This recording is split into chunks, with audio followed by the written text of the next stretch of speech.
Hello friends, आज हमारे साथ जो पेशेंट बैठे हुए हैं ये आज से 12 दिन पहले जब हमारे पास आए थे तब इनको गर्दन से लेके कंधे तक और कंधे के नीचे वाले हिस्से तक बहुत असहनीय दर्द हो रहा था।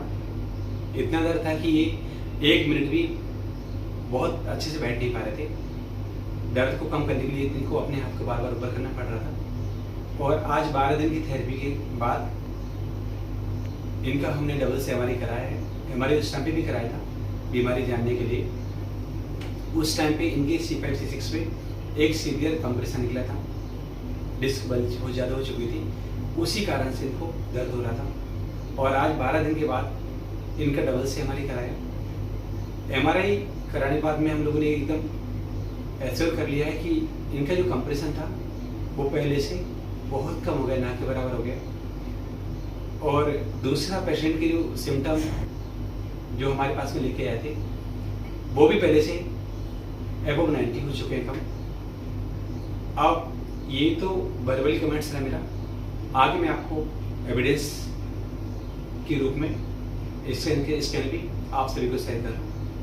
अब आप यहाँ देखिए, जब ये हमारे पास में आए थे उस टाइम पे जो MRI कराया था, MRI में देख पा रहे हैं आप, ये सफ़ेद कलर में हड्डी है हमारी, बीच में काले कलर की डिस्क है हमारी, और ये जो ऊपर से लेकर नीचे तक रास्ता दिख रहा है ये हमारे नस से जो रीढ़ की हड्डी के अंदर से जाती है। पूरा रास्ता साफ है एकदम। अगर हम बात करें यहाँ की तो यहाँ पर एक सीवियर कंप्रेशन है, यहाँ से निकलने वाली नसें हमारे हाथों तक जाती है जो कि यहाँ पे इनकी दबी हुई है। इसी को अगर मैं आज की MRI से कंपेयर करता हूँ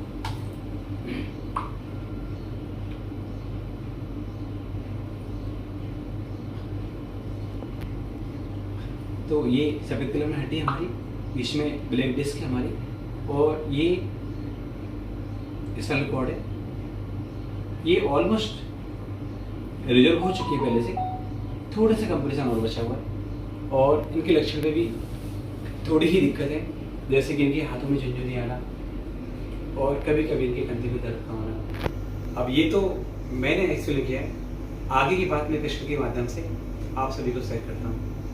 सर, जब आप पहले दिन मेरे पास में आए थे और अभी आज जो मेरे पास में आए, पहले से कितने रिलीफ है आपको? रिलीफ तो 101% हो गया है। अच्छा, तो थोड़ा बहुत ही दर्द बचा, बाकी बिल्कुल ठीक है। बाकी ऐसा काम भी थोड़ा कर पा रहा हूँ और खाना भी खा लेता हूँ। पहले तो इस हाथ से 1.5 हाथ से खा रहा था जी जी, और ये उठा भी नहीं पा रहा था। अब तो पूरा रिलीफ है 101%।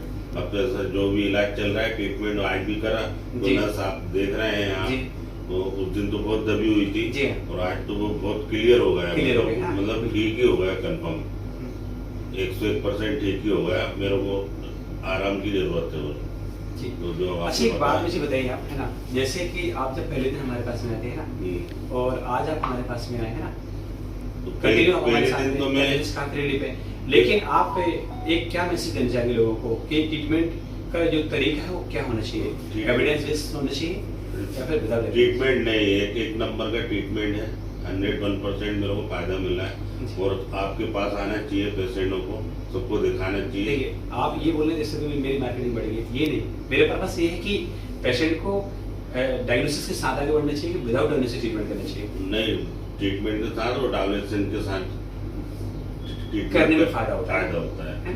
जी बिल्कुल। तो हमारे भी यही एक उद्देश्य है कि लोगों को ट्रीटमेंट जब भी स्टार्ट करें इस तरह का तो हमेशा जांच करा के आगे बढ़े, क्योंकि अगर पेशेंट डॉक्टर के पास में एक प्रूफ लेके जाएगा, कोई जांच लेके जाएगा, तो उससे डॉक्टर पेशेंट दोनों का टाइम बचेगा।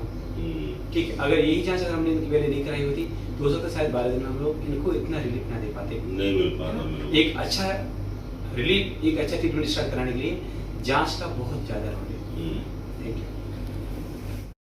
ये आज हमारे पास पेशेंट आए हुए, पहली बार मेरे सेंटर पे आए। इन्हें एक असहनीय दर्द हो रहा है हाथों में।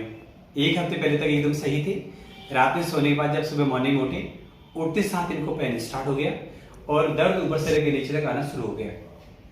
अब इस स्थिति में कंफ्यूजन ये बना रहता है कि दर्द ये गर्दन की वजह से हो रहा है या फिर हाथ की वजह से हो रहा है। ज्यादातर इस जो लोग हैं ना, इस तरह के दर्द को हाथ का दर्द मान के हाथ का ही ट्रीटमेंट करवाते रहते हैं, वो भी देसी इलाज है ना। तो अभी मैं इनसे जानना चाहूंगा कि इनका दर्द कब स्टार्ट हुआ, किस तरह स्टार्ट हुआ और ये कितना इस दर्द के बारे में जानते हैं। सर आप मुझे बताइए, आपको दर्द पहली बार कब स्टार्ट हुआ था? एक हफ्ते पहले आपका दर्द स्टार्ट हुआ, तब से कंटिन्यू बना हुआ है। दर्द कहाँ से कहाँ तकलीफ हो रहा है? हाँ, नीचे तक हो रहा है। जब हाथ ऊपर लेके आते हैं तो आपको आराम मिलता है ना, और हाथ नीचे लटकाते हैं तो दर्द बहुत ज्यादा स्टार्ट हो जाता है। ठीक है ना, मैं आपको एकदम क्लियर कर देता हूँ। जब इस तरह का दर्द होता है कि हाथ में असेंडी दर्द होने लगे, ऊपर से लेके नीचे तक, हाथ को नीचे लटकाने में दर्द बढ़े और हाथ को ऊपर लाने में दर्द में आराम मिले, तो इस स्थिति में ये दर्द गर्दन का ही माना जाएगा। हाथ का तो बिल्कुल नहीं, क्योंकि हाथ की तो सारे मूवमेंट कर रहा हूँ, किसी भी मूवमेंट में कोई खराबी नहीं आ रही। अभी गर्दन की वजह से दर्द क्यों हो जाता है? क्योंकि गर्दन से हमारी जो नसें निकलती हैं वो हमारे हाथों में नीचे तक आती हैं। जब वो नस गर्दन में दब जाती है तो दर्द ऊपर से लेकर नीचे तक होना शुरू हो जाता है। अब वो दबने के पीछे कारण क्या क्या हो सकते हैं, एक बार वो मैं आपको बता देता हूँ। जब भी कभी हमारी हड्डी अपनी जगह से आगे निकल जाती है तो वो नसों को दबाना शुरू कर देती है। हड्डियों की प्लेट का जिसे हम डिस्क बोलते हैं, जब ये पीछे निकल जाए तब भी ये नस को दबाना शुरू कर देती है। नसों के चारों तरफ कैल्शियम के छोटे छोटे कण आके अगर इकट्ठे हो जाएं तो वो भी नस को दबा देते हैं। अगर यहाँ गठाने बन जाए तो वो भी नस को दबा देती है। अगर यहाँ कुछ और इंफ्लेमेटरी कंडीशन हो जाए, जैसे कि अगर यहाँ आर्थराइटिस जैसे एंकाइलोजिक स्पॉन्डिलाइटिस अगर होता है तब भी दर्द हो जाता है। टीबी कैंसर जैसी बीमारियों में भी दर्द इसी तरह का होना शुरू हो जाता है। लेकिन इनकी हिस्ट्री को देख के इनमें से जो मुझे लग रहा है, या तो ये डिस्क की वजह से, जिसमें से 80% मैं डिस्क को ही बोलूंगा, 20% चांसेस जो मुझे लग रहे हैं वो लग रहे हैं ये हड्डी खिसकने की वजह से भी हो सकता है। आप अगर मुझे क्लियर करना है तो करने के लिए क्या करना होगा, मुझे इसके लिए गर्दन की एक एमआरआई करा के देखनी होगी, जिससे हम बीमारी के कारण और गंभीरता दोनों पता कर पाएंगे। अभी मैं इनको एमआरआई के रूम में एमआरआई करने के लिए लेके जा रहा हूँ।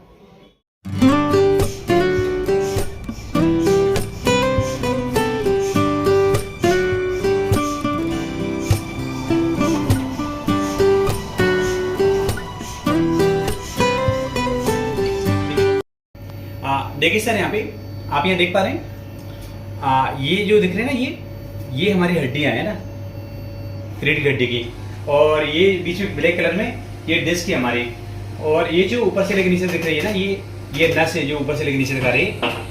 अगर आप ध्यान से देखेंगे ना, ये हड्डियां सब अपनी जगह पे रखी हुई है, डिस्क अपनी जगह पे रखी हुई है, लेकिन इतने हिस्से में अगर आप देख पा रहे हैं, ये बाहर निकला हुआ हिस्सा है, यही हमारी डिस्क को दबा रहा है। ये हमारी 6 और 7 नंबर की जगह है जहां से हमारी नस दब रही है, और यहाँ से जो नसें निकलती हैं वो हमारे नीचे हाथों तक आती हैं। अगर किसी की नस यहाँ पे दबेगी तो दर्द ऊपर से लेकर नीचे तक होना शुरू हो जाएगा, जो कि आपको हो भी रहा था। इस स्थिति में ना ज्यादातर लोगों को सर्जरी ही लगता है। तो अभी मेरा ओपिनियन ये है कि आपको एक बार सर्जन के पास जाना चाहिए, उनसे मिलना चाहिए कि अभी हमें ऑपरेशन कराना ज्यादा सही है या फिर हम थोड़ी देर टाइम रुक के ऑपरेशन वाले प्लान कर सकते हैं। अगर वो कहें कि नहीं बाद में भी आप प्लान कर सकते हैं, तो आपको मेडिसिन प्लस फिजियोथेरेपी आपको लेना चाहिए। फिजियोथेरेपी भी कुछ एडवांस मशीन है अभी मार्केट में अवेलेबल, जैसे डीकम्प्रेशन, लेजर, शॉकवेव। अगर आप ये सब मशीन से अगर लेते हैं और प्रॉपर मेडिसिन लेते हैं, प्रिकॉशंस रखते हैं, तो आपके सही होने के चांसेस ज्यादा है।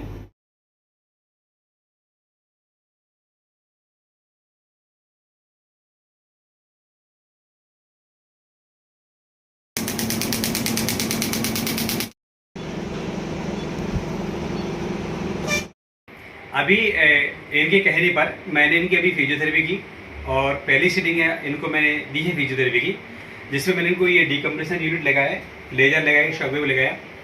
ये सब करने के बाद में आप देख सकते हैं थोड़ी देर पहले इनका हाथ नीचे रख ही नहीं पा रहे थे। फुल टाइम हाथ को आराम देने के लिए ये अपने हाथ को ऊपर कंधे के ऊपर लेके जा रहे थे। अभी हाथ भी नीचे रख पा रहे हैं और इनको काफ़ी रिलीफ भी है।